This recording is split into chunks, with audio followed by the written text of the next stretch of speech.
Hello, everyone. Hey, it's Rich Fettke, co-founder and co-CEO at Real Wealth Network. Great to have you here today for taking this time. This is the 13th year that we've delivered the Focused Investor Program to Real Wealth Network. Hopefully, you guys have already attended part one. Part one was all about completing your year, but we'll talk about that in a moment. But this is part two. This is going to be moving quickly, so definitely have something to write with, piece of paper or your computer or whatever. I'm going to try to pack a 90-minute program into about 50 minutes. So if you're on lunch break, you can get back on time. So I'm going to go pretty quickly here, but it's going to be good stuff. I will also be presenting this over 90 minutes at our live event. That's coming up this Saturday in San Mateo, and then on Sunday in Los Angeles. So if you want to come and attend live, would love to see you, would love to meet you. It's really a cool experience, and you can get more information at realwealthnetwork.com. Just click on the events tab and you can find out more about the upcoming live event. Kathy will also be presenting her 2019 predictions and how to make the most of 2019 with your real estate investing. But let's jump right in.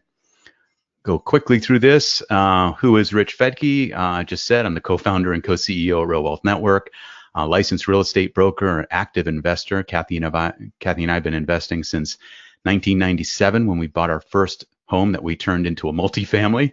And I had about 20 years experience as a business coach, 15 active, and then continued on with less of that, but brought that coaching over to Real Wealth Network. Way back in 2002, published a book called Extreme Success. You can find that on Amazon, and some of those ideas and thoughts and insights and what I learned writing that book, I'm bringing to you today in the Focused Investor Program here. And happy hubby of Kathy Fettke, my co-CEO. Been married for 23 years now, and very happy papa of two daughters, Krista and Karina. So let's move on from that one. So I love this from Zig. People often say that motivation doesn't last. Well, neither does bathing. And that's why we recommend it daily. So I love that. It's like, we need this constant inspiration. I think we always need to keep coming back to what's working for us, what's not working, how can we grow, and bottom line, how can we become the best versions of ourselves?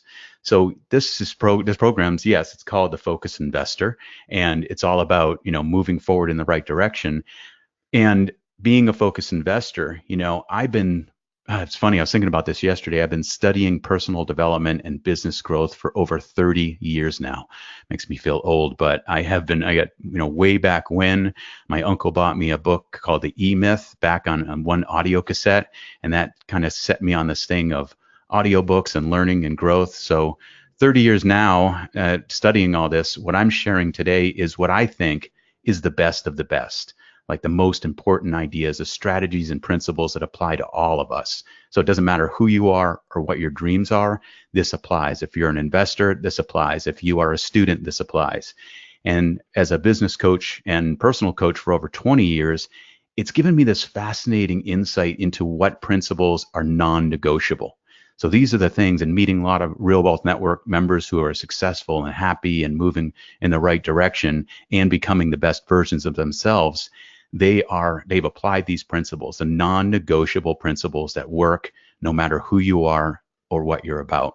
I'm also going to share some strategies that are, they're applicable to different ways to different people. So some of these things might not work for you. Some people are more anal. They love to write down every little goal and break out an action plan and all that. And some people just want to have the big idea in their head. Totally cool, whatever works for you. But what I'm going to share today is what I think are the best of the best. All right, so let's move forward. So here's my goal for today: to help you gain clarity and create a clear, simple plan that you implement for more joy, fulfillment, and real wealth in 2019 and beyond. And we all know real wealth is not just having a whole bunch of money. Like I said in the last webinar, some people are so poor, all they have is money. What we want is real wealth, which is having the money and also the freedom to live life on your own terms, to be more fulfilled, to be happier. So that's what this is about. That's my plan for the day. Hopefully you walk away from here with a good action plan and some good ideas, because we don't want this to be you. I don't want to be this guy. I shared this last week in the webinar, and I'm going to share it on Saturday. We want to keep our head in the right place. So let's make sure that we're get our head out and we're looking around. And this is the coaching process. This is basically what we're going through today. We're going to really look at that blue arrow right there, envisioning, looking at where do you want to go? Where do you want to be? Who do you want to become? What is the best version of you? And how can you be a more focused investor? We'll also do a little bit of strategizing today, looking at the action plan and kind of breaking it down into rituals and steps and all that. And then it's going to be up to you to kick it in and implement and move forward with it. And then the observation piece is what I did last week. And I'll talk about that just a little bit more in a second. And this is what we do every year. And we've done it for the last 13 years at Real Wealth Network and our years in business. You can see up behind me there on the wall, all our notes, all our ideas, all our thoughts. We brainstorm these ideas. We look at what are our strengths, our weaknesses, what opportunities do we have, and we do the same thing with our affiliates and our property team providers, all that. We get together twice a year, actually, which we'll be doing just in a couple months in Tampa, getting together with all of our affiliate and property providers and going over what's working, what's not working, how can they improve and grow. So we're doing the same process today. Kathy and I do this with our daughters as well. So really cool process. I love it. I believe in it. I've seen the results of it. So super stoked that you're here. And I want you to know that I do see you as the expert. You are the expert in your life. You are the expert in your investing. You are the expert in what you do. I'm not going to come and tell you how to do things and say this is the way it should be. My job is just this. Never stop questioning. Thank you, Albert. I'm just going to ask you, hopefully, the right questions to draw out what is going to be best for you for awareness, perspective shifts, and mindset shifts. So I mentioned this earlier. Did you do a year-end completion, wrapping up your year? So last week I did that. The benefits of that is it helps you to pause and reflect, to just stop and say, how did I grow last year? What worked? What didn't work? It also has you be more grateful and more aware of all the great things in your life. Gratitude is a definitely awesome, it's just an awareness creator, but it also is a very natural antidepressant. I mean, when we take the time to really ask what we're grateful for, certain neural circuits, in our brain are activated.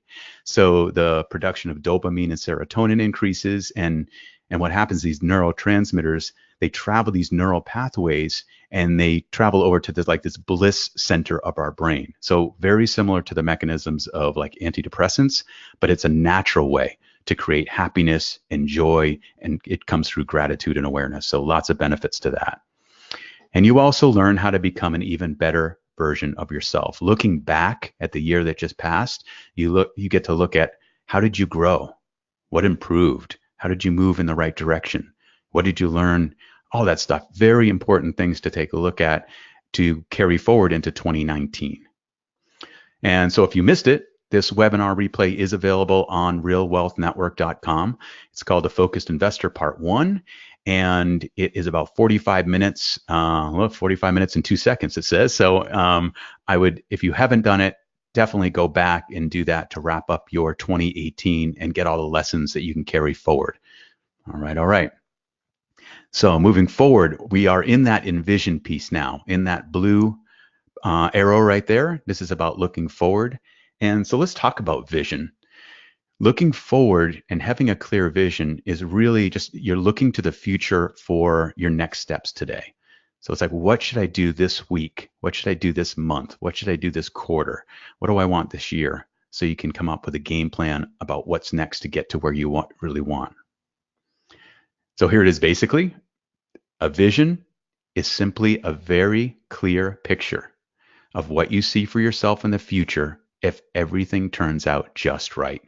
So pushing aside the gremlins, the itty bitty shitty committee in your head, just coming back and saying, if everything turned out right, what would that look like? What do I want? Who do I want to be? One of my favorite ways to do this is called future focus. It's looking forward into the future and really seeing, almost actually meeting your future self. So I'm going to invite you now to relax for a moment. Probably close your eyes is better. And I'm just going to take you through a few questions here, a quick little visualization, tap into your subconscious, tap into your imagination, and let's take a little mental journey. So go ahead and get in a comfortable position, whatever feels right for you. And then begin by just taking a real deep breath, deep, deep, deep into your belly, holding it for a moment, and then letting it go, exhaling, and allow yourself to feel more relaxed, more comfortable. Take another deep breath in, hold it for a moment, and let everything go. Let your jaw relax, let your neck relax, your fingertips, your feet, your toes.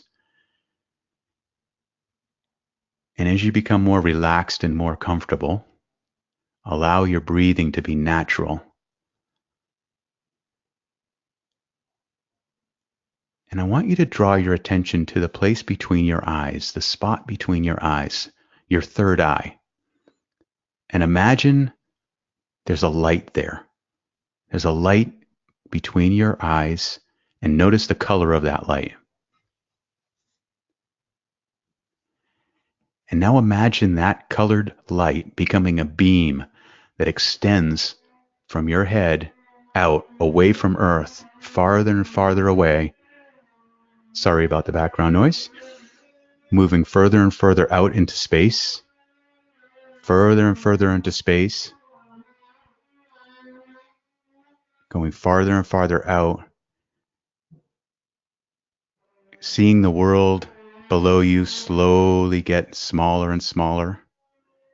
And as you look up ahead, you notice there's a different beam of light, different color from the one that you follow down into space.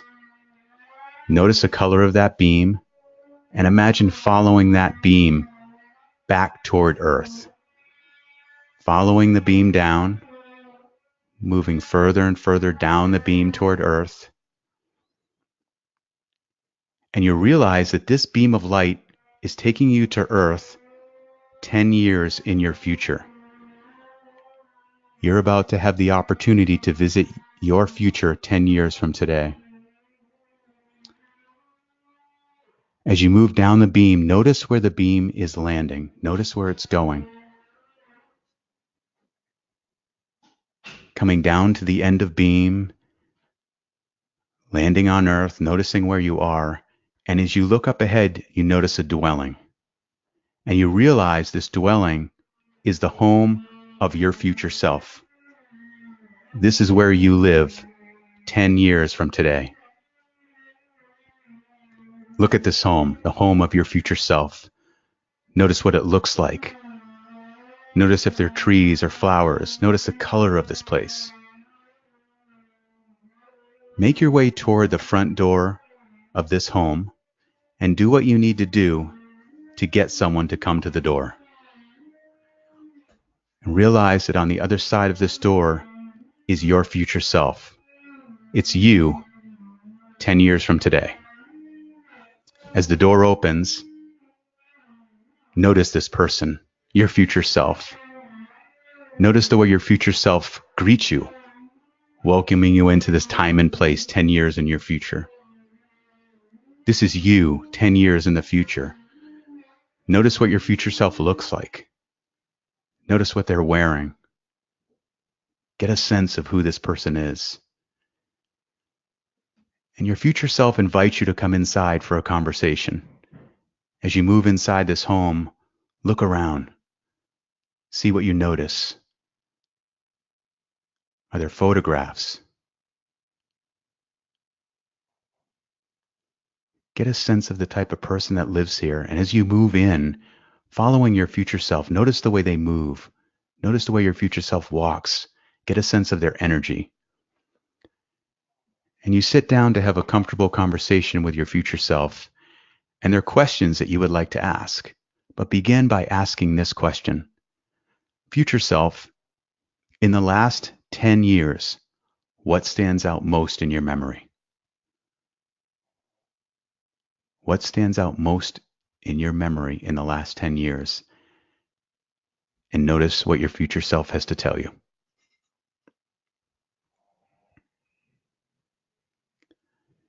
And now, ask your future self,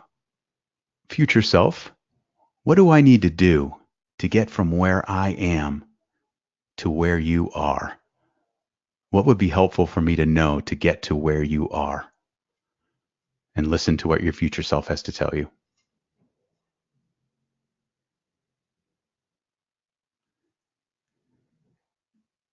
There might be other questions you'd like to ask your future self.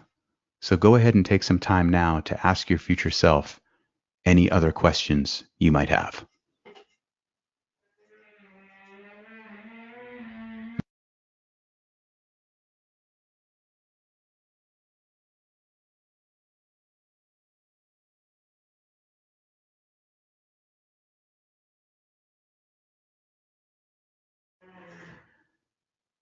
You realize it's time to go now.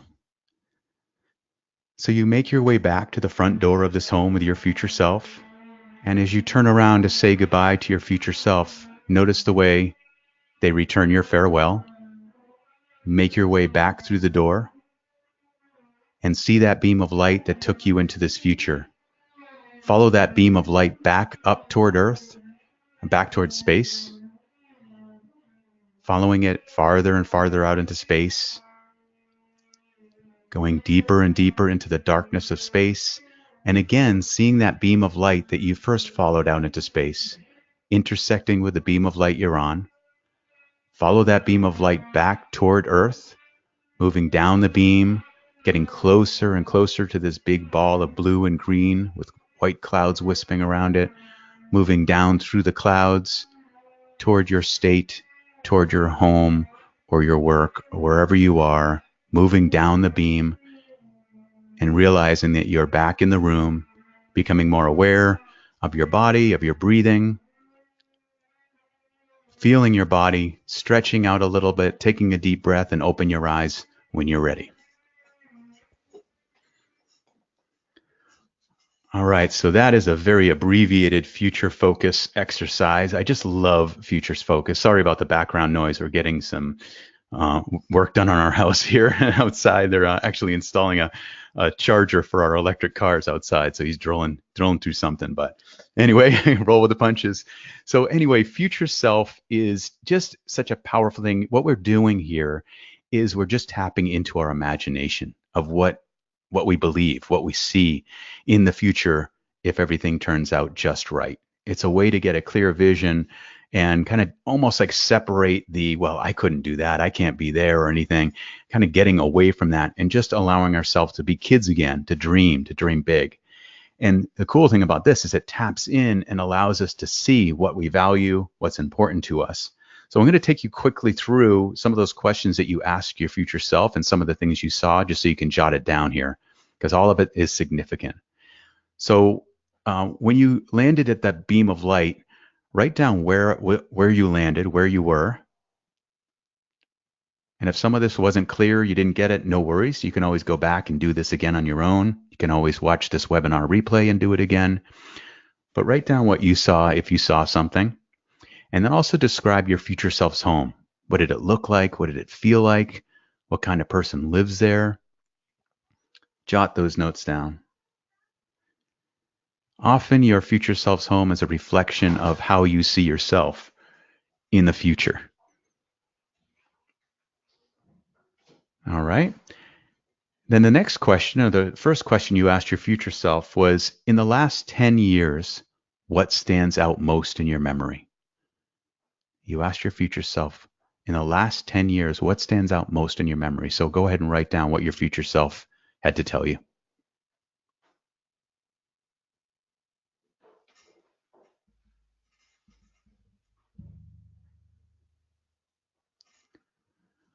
The next question you asked your future self was, what do I need to do to get from where I am to where you are?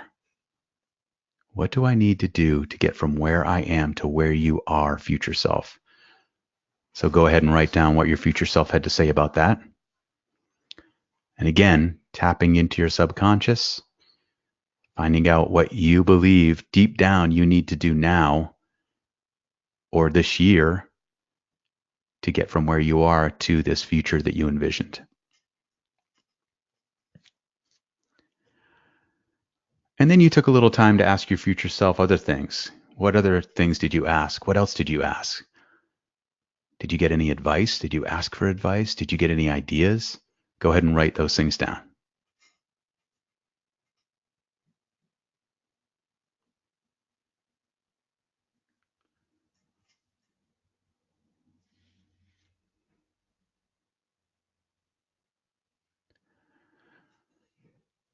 All right. And again, you can come back to this. I would definitely encourage you to come back and write more about those answers and just close your eyes again and imagine you're back there. But the future self is really cool. I'm just going to go back one screen here. Your future self, he or she is really your ally. It's like the anti-gremlin. So when you're feeling beat up or less than confident or something, it's really powerful to tap and say, almost like, what would my future self do? And it's kind of like your advisor. Your future self can be on your board of advisors. I think it's a really powerful thing to almost have an imaginary board of advisors of people that you can go to inside your head and just say, hey, can you give me some input on this? Can you give me some ideas? And again, you're really tapping into you and your own imagination and your own subconscious and your own mind. But that board of advisors, somehow when we source it and we come from a different place, like some people have Jesus on their board of advisors, or Gandhi, or Buddha, or they have some celebrity that they really look up to, a business leader. So it could be anyone on your board of advisors, but I would definitely encourage you to consider having your future self as one of your board of advisors. So when it's time for advice, you can just kind of close your eyes, tap in and say, what should I do? What would my future self do with 10 more years of experience and wisdom and all that? So can work really cool. All right, so moving on from there. This is a big question here, but I just want you to pause and just take it in for a moment. So if you're attending this workshop or this webinar 3 years from today, imagine that you're on this 3 years from today. What has to have happened in your life, both personally and professionally, for you to feel happy with your progress? Think about that. Over the next 3 years, what has to have happened in your life, personally and professionally, for you to feel happy with your progress? Go ahead and jot that down. And then give some thought to, what are the challenges specifically? What are the challenges that you have now that need to be eliminated? What do you have to overcome? What are the dangers or challenges to eliminate? And also, what opportunities need to be captured? We did a little this last week with a SWOT analysis: strengths, weaknesses, opportunities, and threats. So what other opportunities need to be captured today and in 2019 for you to move forward? And what are your strengths that you really need to maximize? How can you use your strengths this year to be your best? Okay, so we are moving quickly. I know that. You can always come back to this again. The more time and thought you put into these questions and these answers, the more you're going to get out of your 2019, the more you're going to grow and become a better version of yourself. It works so well. So,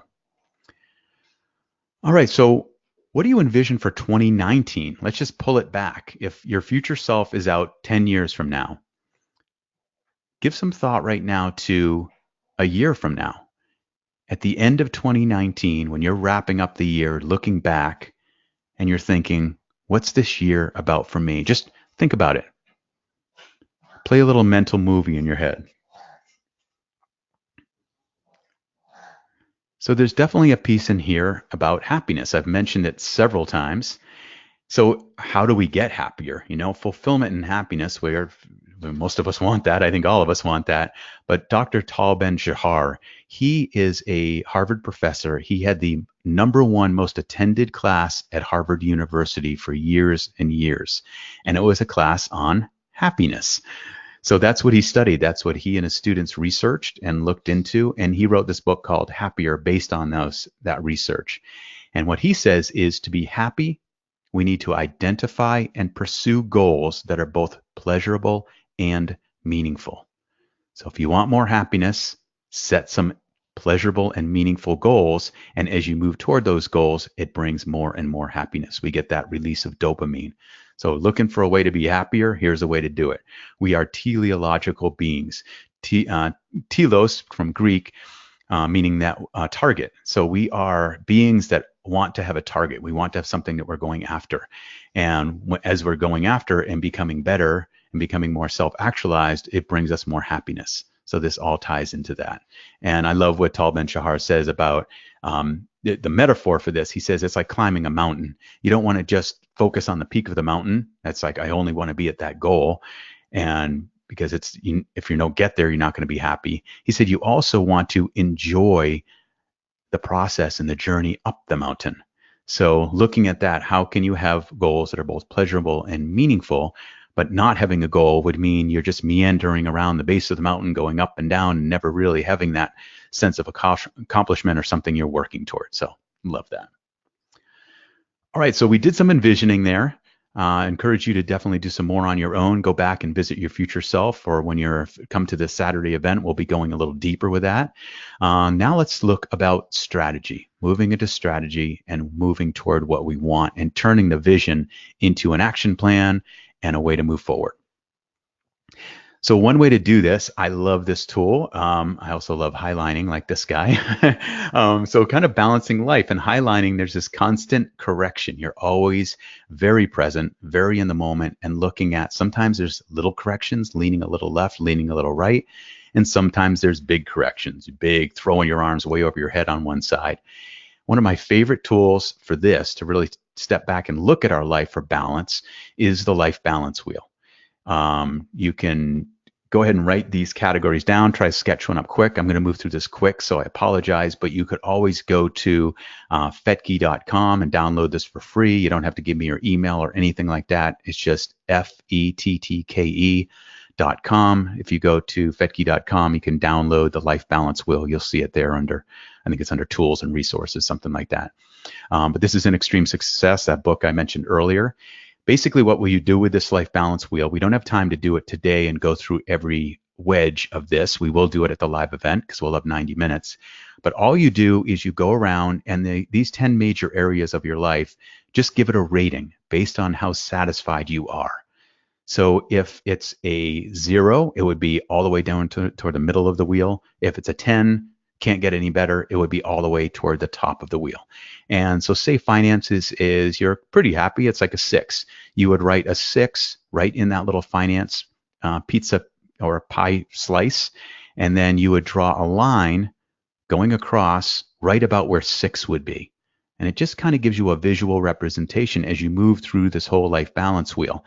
You'd have a line for physical environment and possessions, your home, your car, your clothes, the stuff in your life. Health and fitness, you would have a line and a rating on how satisfied are you with your health and fitness. How satisfied are you with, say, significant other in romance? Maybe you're not in a relationship, but you're fully satisfied and you want to give it a 9 or 10. That's totally cool. Maybe you're in a relationship and it's a 4 or 5. But what this allows you to do is step back and say, okay, here's my life. Based on my level of satisfaction, here's the way I rate these major areas of my life. And then you get to strategize and take the next step and say, okay, if significant and other in romance is a 4, what would it look like if it were a 6 or a 7? And it allows us to kind of get out of our own way and say, okay, right now it's a 4. I'm not super satisfied. Why? And if I were more satisfied, what would I need to do? What would have to be different? What would it look like? And then you can start coming up with intentions and goals from that in all these different areas. So that's the life balance wheel. I have to move through this quickly.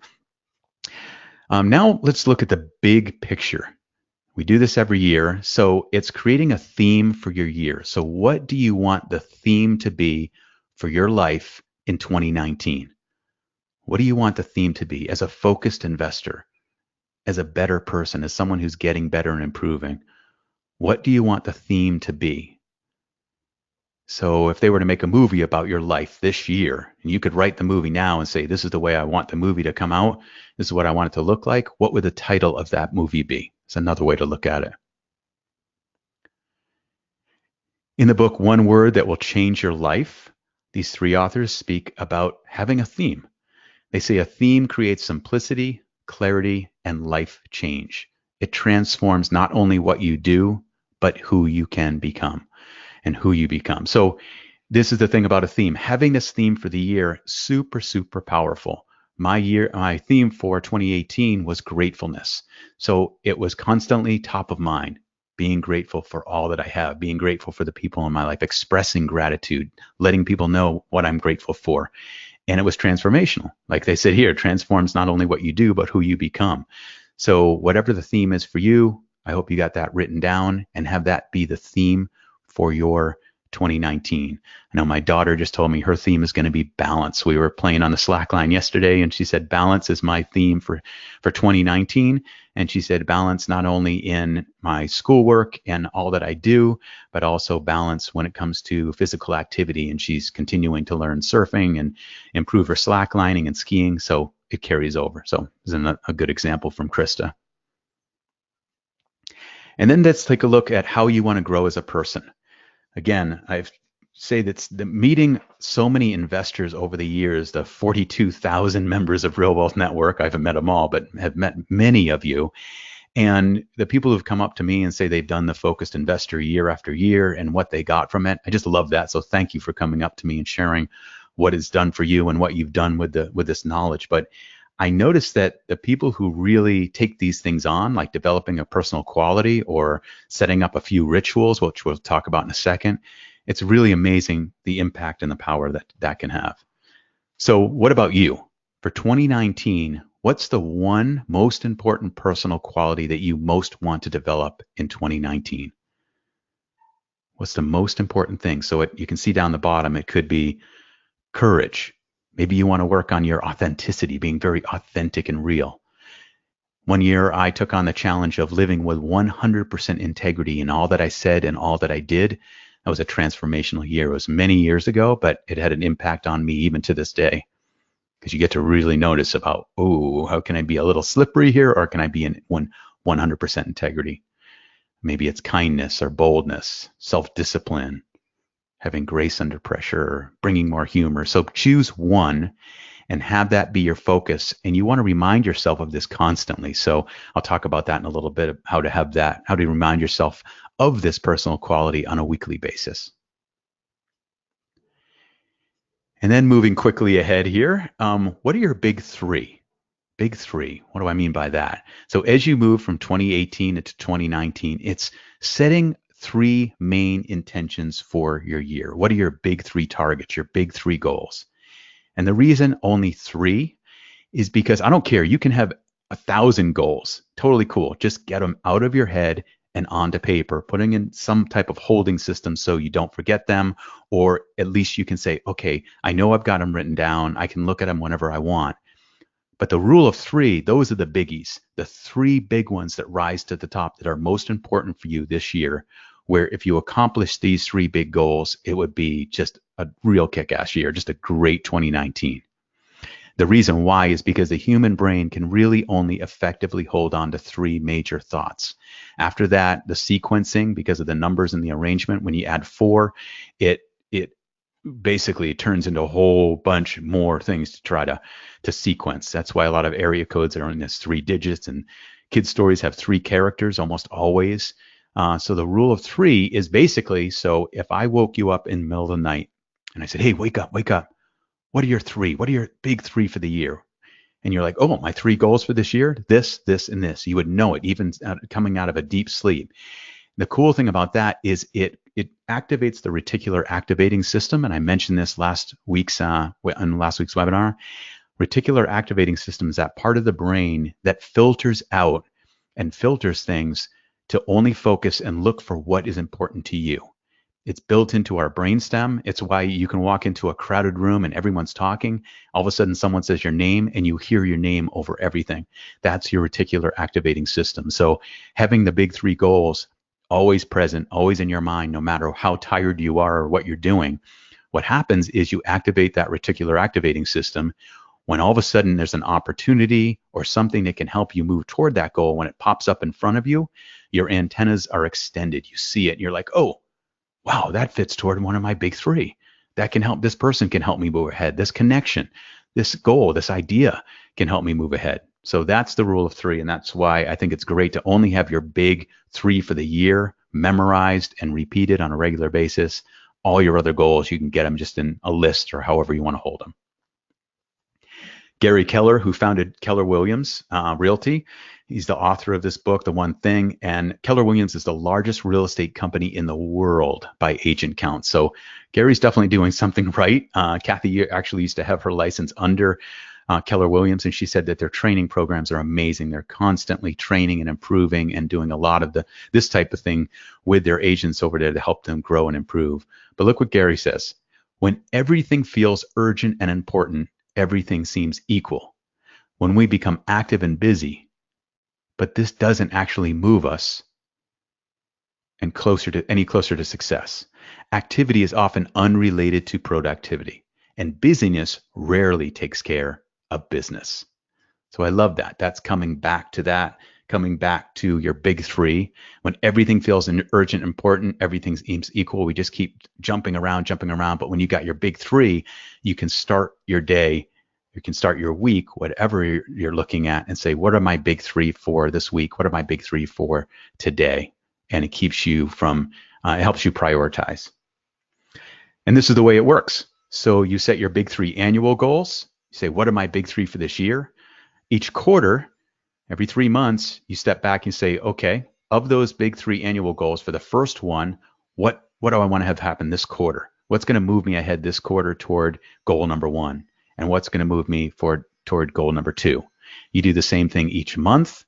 What can I do this month toward my quarterly goals? Each week, you check in with yourself and you say, what are my big three for this week? If I can't get to anything, what are the big three? And then when you start each day, you say, what are my big three for today? It's the rocks in the jar. If you don't know that story, it's a really good one. You could just look that up, rocks in a jar story on YouTube or something, but basically putting those big rocks in first because all the other things can come in later. But if you don't get the big rocks in the jar first, you can't get the other stuff in later. So coming back to, as you're setting your big three, just think about, what do you really want to create? What do you want to create this year? What really matters to you? What brings you joy and what excites you? Those can help you set your big three as you move forward. And then once you get your big three set, take a look at your why. It's like, why is this important to me? Great question to answer. Why is this goal number one? Why is it important to me? What's it going to do for me and the people that I care about and the world? And then this comes from a lot of research at Stanford University on, I'm forgetting the professor's name, but I'm sorry, but she looked at, if you look at the obstacles, they did a study group with several thousand people, and they said the people who looked at the obstacles after they set their goals, and if they first looked at the obstacles, what might get in my way, they were almost 80%, like 78% more effective and more have a better chance of reaching those goals than the group that did not look at the obstacles. So really interesting and fascinating. So good idea to look at your obstacles first and say, okay, if this obstacle pops up, what am I going to do about it? What am I going to do about it? And then really owning it and feeling it. Using visualization, just like any great athlete would, closing your eyes, imagine that first goal. Take that first goal and say, what would it be like on December 31st of 2019 to have accomplished this goal? What does it look like? What does it feel like? How am I celebrating? Really feel it. Really feel what it's like. And that also locks it in. Really powerful for our minds and help us stay on track and motivated. And then from those big three, I want to just have you take one moment here and think about which of the goals, which of your big three, if you accomplished it, would have the biggest positive impact on all your other goals. So what would have the biggest impact on your life balance wheel? What would have the biggest impact on your happiness, your fulfillment, your excitement, your joy? What would have the biggest impact on helping you become a better version of yourself? So just identify that goal, circle it, put a star next to it, whatever it is, And just know that that is the biggie. That's the biggie for your year. Again, we're trying to simplify out of the clutter, trying to take all the busyness and all the different things that are swirling around in our head and boiling it down and try to get it in one core focus for the year. Super powerful, much better way to be effective. I love this one because it's if it is important to you, you will find a way. If it's not, you'll find an excuse. I've seen this so many times that people who find excuses, they're always looking for, well, I could have done it except for this person, or this came up against me and everything. There's always, you can always find an excuse. But if it's important to you, you'll find a way. That's my little pep talk for the day. All right. So first, I love this. Charles Noble. Thank you, Charles. First, we make our habits, and then our habits make us. So let's talk about habits. Let's talk about rituals and where they head us, because they add up to make a huge difference. These little tiny actions also make a big difference. F.M. Alexander said, people do not decide their futures. They decide their habits, and their habits decide their futures. So let's take a look at that, because these little tiny things, to have a masterful year, you have to have masterful days. It all adds up, getting better and better. So doing something that today that your future self will thank you for, that future self that you just met 10 years out in the future, he's going to, or she's going to come back. Sorry, I keep coming to my future self. Going to come back and just say, hey, thank you. Good job. That's exactly what you needed to do. So let's talk about this. And I'm using the word rituals rather than habits, because sometimes habits have a connotation of negative, bad habits, breaking a bad habit. So let's take a look at rituals. If you want to replace that with habits, that's totally cool. But they are the things, the actions that are done on a regular basis that improve your health, your wealth, and or your spirit, often all three together. They are like exercise, so just one hard workout really won't do much for you, but consistently, little by little, we get better. And finally, you slowly change your neural structure. And I love the science behind this. It's not just woo-woo. It's not just like, thinking good thoughts or being grateful or something is just going to make you, or The Secret or something like that. It's cool stuff and everything, but I love to see the science behind it. I'm come from the East Coast, from Boston, so I tend to be a little bit more of a skeptic. I'm getting over that after 25 years in California, but I do like to look at the science. So here is the science behind it. Neuroplasticity and myelination. So what happens in our brains when we do consistent things is, they used to think that our brains were set, until the late 20th century started to realize that our brains are more kind of plasticky, that the more we do something over and over, what our brain does, what our bodies do, it lies down what's called myelin. And myelin is a substance, it's kind of this whitish substance, or you look at our brains and they're kind of gray matter. And really, they're actually a mix of very dark gray matter and a very light gray or white matter blended together to make that light brain look. But almost half the brain is created from myelin, and myelin is the connective tissue between neurons. So every time we do something, whether positive or negative, our body lays down a little bit more myelin from neuron to neuron. It makes a little connection between the two. In the beginning, that connection is kind of like a dial-up modem where it's very slow. But over time, as the myelin sheath gets thicker and thicker from neuron to neuron, it becomes like high-speed internet. It becomes like just super fast download and upload speed, and it makes it easier, and it actually becomes a habit. We actually change things. And this is why, if you haven't ridden a bike for a long time and all of a sudden it's years later and you get on a bike, that's because of all the myelin you laid down years ago that created that neural pathway.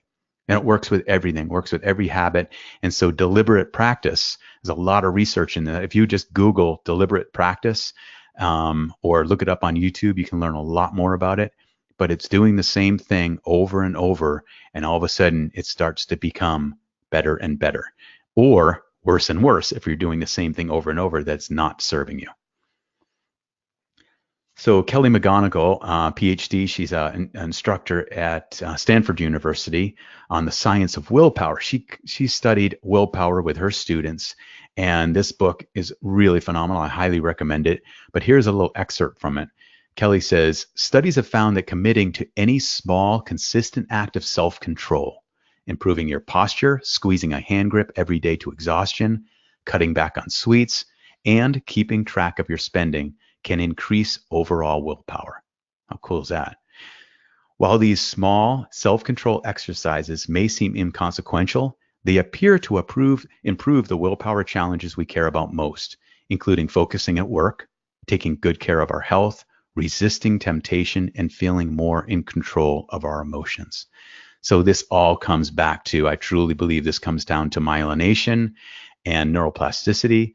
So doing this, the more we do consistent things over and over, it's called Hebb's law. Neurons that fire together wire together. Neurons that fire together wire together is Hebb's law. And so the more you stimulate these neural pathways, whether it be practicing gratitude or just keeping a habit on a daily basis or a ritual on a daily basis, it gets easier and easier and easier, including willpower. So that's what I love about this. It's like if you say, well, I don't have that much willpower, or self-discipline is what I need to work on, all you got to do is work on it. And the more you say no to things and resist temptation, or the more you do a workout or whatever, it gets easier and easier, and it becomes a natural habit. You've heard people say it takes 21 days to create a habit. That's actually just some motivational speaker years ago kind of came up with that number, and all of a sudden it became bro science.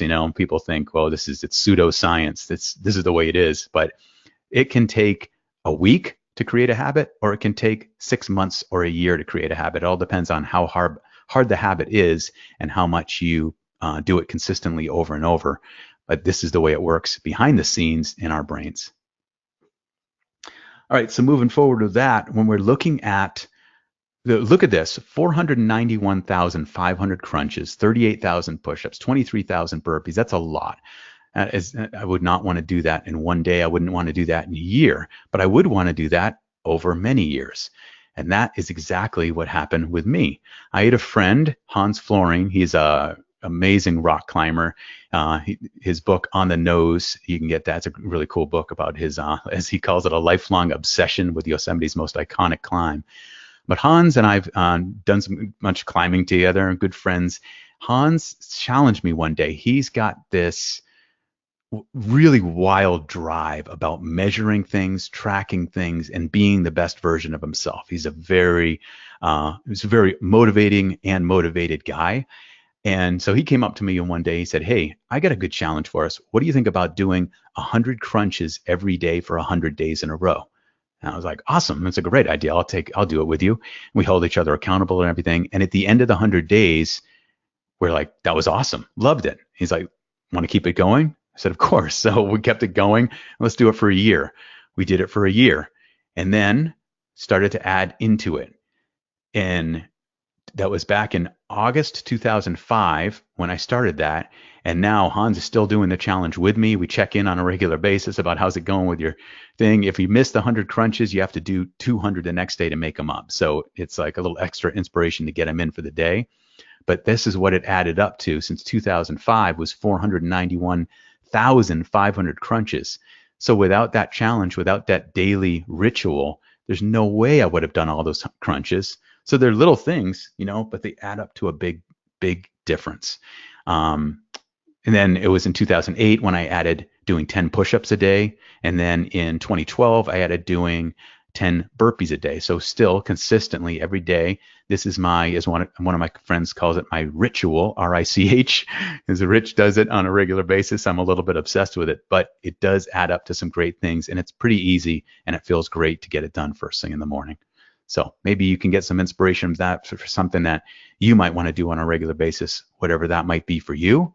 And this is the one thing that I've had more people come up to me the next year or years later after attending the Focused Investor, and they come up and they say, I added this one thing in, and here's where I am today. And I just love that. So keep it coming.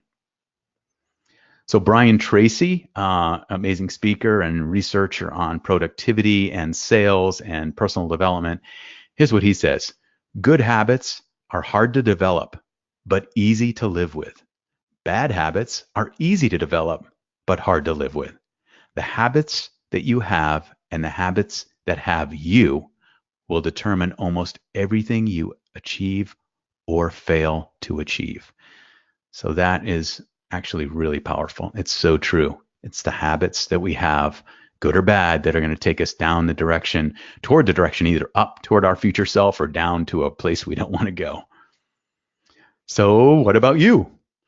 What about you? What rituals would add more health, wealth, and happiness to your life? Think about that. What do you want to kick in 2019? And I really would recommend maybe only having like 2 or 3 at first, so you don't overwhelm yourself. Don't make a list of like 20 rituals and then feel like you're coming short. Come up with 2 or 3. Here's a few examples. For wealth, health, it could say and or happiness, because they kind of all come together. But as a focused investor, you can see some things in here. So maybe it's waking up at 5 a.m. every day. These are ones that I've heard from my clients over the years. Some of these are things that I do. But whatever it is for you, customize it. Maybe it's waking up at 9 a.m. every day. Whatever's working for you. If you're my daughter who wakes up at noon every day, it might be wake up at 11, whatever it might be. So take a look at those. You could practice something for 15 minutes a day. Set yourself up to win. Maybe it extends and you're doing it, and that's your minimum commitment. Maybe it extends into 30 minutes because you're having fun, but just set up some minimums. Look at that one down near the bottom. Study investing 30 minutes a day, 5 days a week. This is one of that I've heard from Real Wealth Network investors and members. They just make this commitment, just 30 minutes a day. And that's it. Set a timer, study for 30 minutes. When the timer goes off, say that's it, wrap it up. But amazing what 30 minutes a day, 5 days a week adds up to over a year. Can you imagine where you'll be at the end of 2019 as an experienced and knowledgeable investor? Okay, moving forward quickly here. Awesome day. I just think it's a great idea. Just like you visualize going out 10 years from now, think about the awesome day for you. What's real wealth look like for you? Having both the money and the freedom to live life on your own terms. What does that look for you? So this is just an exercise. We're not going to do it now just because of time. The photo that's right up on the screen, this is, you can see to the left is the trail, and the rocks right there to the left, that was after a full day of climbing with my younger daughter, Krista, and a couple friends. We just had an amazing, actually Kathy was there too, had an amazing rock climbing day after getting up early in the morning. Had a real great morning work session for about 4 hours, got everything that I had to handle toward my big 3, and then we went out for an awesome day. And so when I think about an awesome day, that's one of the ones that I think about, and I kind of write out being with friends, being with my loved ones, doing something that gives me a little adrenaline fix. So you can do this later. Just write down awesome day and then write out what an awesome day looks like for you. All right, so moving a little bit more into implement. So we've gone through envision, we've gone through strategizing, breaking up the big 3, breaking that down into daily and weekly habits and actions, and then moving into implementation. So as Helen said, ideas without action are useless. So let's turn these ideas into some action. Jocko Willink, in this great book, Extreme Ownership, he says, don't count on motivation, count on discipline. And a lot of people are waiting. He says a lot of people are waiting like, well, if I was just motivated, I would do it. Or when I'm motivated, when I feel good, I'll do it. But a lot of times we're hungry or we're tired and we just don't feel like it. So if you want to count on something, count on discipline. And as we just learned, we can improve and develop our discipline, which makes discipline become easier and easier. So I love that one. Back to Gary Keller. He said, the trick to success is to choose just the right habit and bring just enough discipline to establish it. That's it. That's all the discipline you need.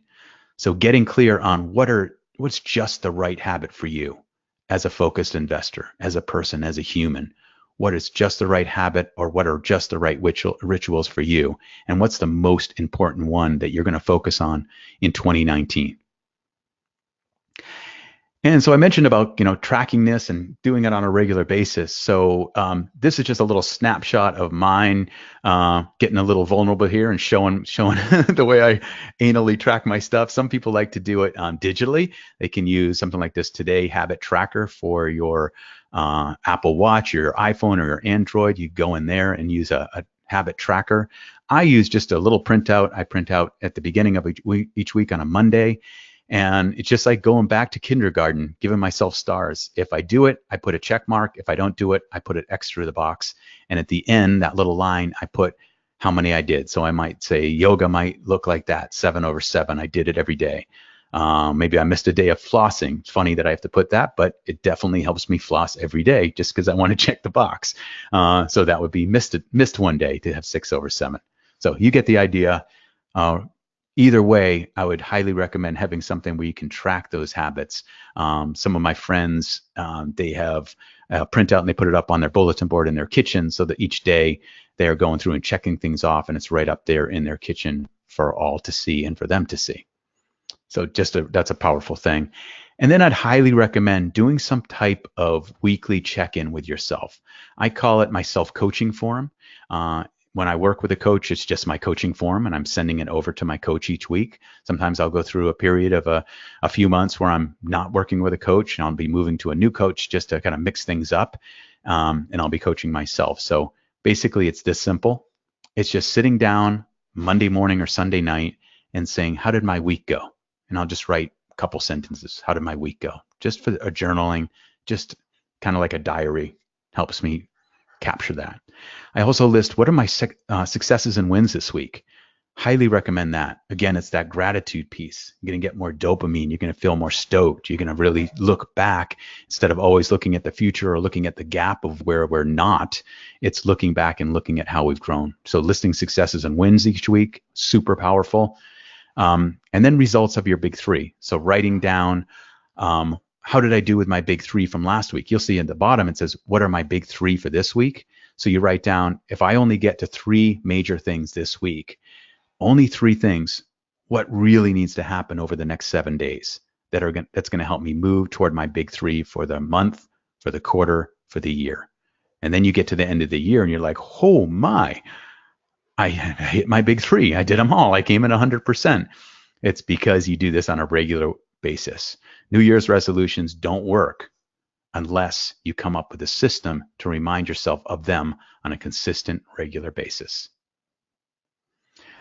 So here's JD, good friend of mine. He's you've seen him on Flip This House, watching that show.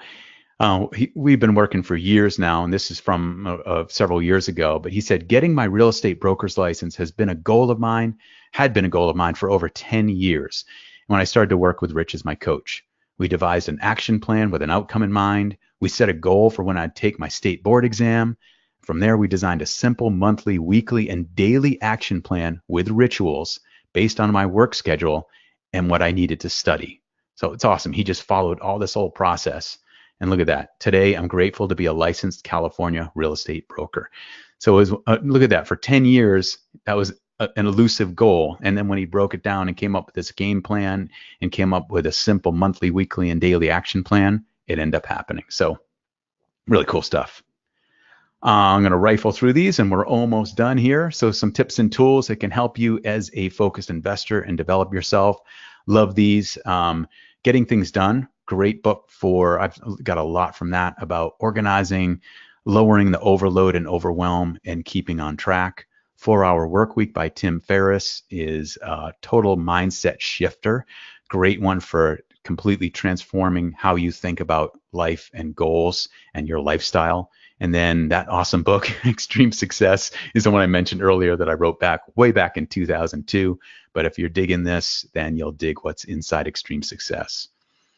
And then, of course, some free resources, the Real Wealth Show podcast, Top Real Estate Markets for Investors, and Real Estate News.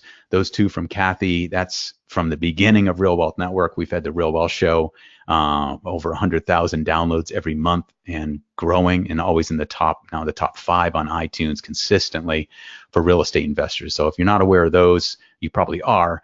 But those are great free resources you can tap into. Kathy's book, Retire Rich, on Amazon, really full of all her best ideas about single family investing. And then the Real Wealth Investor Academy, I shared this last week, but we have decided to turn that from a paid investor academy into a free investor academy. So all of our educational modules and videos, hundreds of hours of videos, are now available on realwealthnetwork.com. You can go to realwealthnetwork.com, and all that is all opened up for everyone. No longer a paid academy, free for all you, because we want to help reach our goal of helping 50,000 people create real wealth by the year 2020. We're totally on track with that. We're at 42,000 members, and we will get to over 50,000 people by the year 2020.